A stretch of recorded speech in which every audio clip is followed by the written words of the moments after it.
Nizamabad rural MLA TS RTC chairman Bajireddy Govardhan Reddy ఆదేశాలతో జక్రాన్పల్లి పెద్ద చెరువులో ప్రభుత్వం అందజేసిన చేపపిల్లలను వదిలారు. ఎంపీపీ కుంచాల విమల రాజు చేతుల మీదుగా చేపపిల్లలను నీటిలో విడిచిపెట్టారు. మత్స్యకారులకు పూర్తి సబ్సిడీతో చేపపిల్లలను ప్రభుత్వం పంపిణీ చేస్తుందని ఎంపీపీ అన్నారు. రాష్ట్ర ప్రభుత్వం ప్రతిష్టాత్మకంగా చేపట్టిన మిషన్ కాకతీయలో భాగంగా చెరువుల పూడికతీత పనులతో చెరువులు నిండుకుండలా మారాయని తెలిపారు.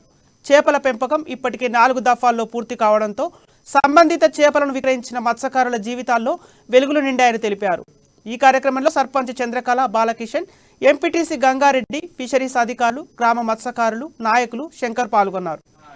గ్రామ సర్పంచ్ చంద్రకళ బాలకిషన్ గారికి, అలాగే మత్స్యకార సంఘం సభ్యులందరికీ జక్రాన్పల్లి వారికి మనం ఇప్పుడు ఈ చేప పిల్లల ద్వారా మన మత్స్యకారుల సంఘాలు ఎంతో అభివృద్ధి చెందాలని మన ముఖ్యమంత్రి కేసీఆర్ గారు తీసుకొచ్చిన ఈ పథకం ద్వారా మత్స్యకారుల కుటుంబాలు జీవనోపాధి మంచిగా కలగాలని, వారి కుటుంబాలు మంచిగా ఉండాలని, వారు ఇతర దేశాలకు వెళ్లకుండా ఇక్కడనే జీవనోపాధి కలుగుతాయని ఈ మన ముఖ్యమంత్రి చేపట్టిన పథకం ద్వారా మత్స్యకారుల సంఘం సభ్యులు అందరూ మన రాష్ట్రం అంతా మంచి లబ్ధి పొందుతారు. కాబట్టి మరోసారి మా జక్రాన్పల్లి గ్రామం నుంచి మండల కేంద్రం నుంచి మా గ్రామం నుంచి మరోసారి ముఖ్యమంత్రి గారికి మరియు మా ఎమ్మెల్యే బాజిరెడ్డి గోవర్ధన్ గారికి, అలాగే మా జగన్ గారికి, మా జక్రాన్పల్లి గ్రామం తరఫున ధన్యవాదాలు తెలుపుతున్నాము. అలాగే మీడియా మిత్రులందరికీ ప్రతి ఒక్కరికి ధన్యవాదాలు.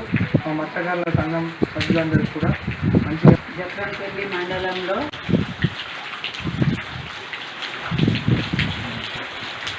1,60,000 66,800 ఇచ్చినారు. మరి పేట చెరువులో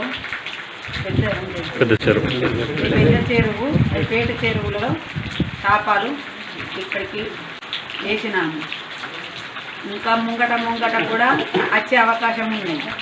వేరే ఊళ్ళకు కూడా పంపించినాక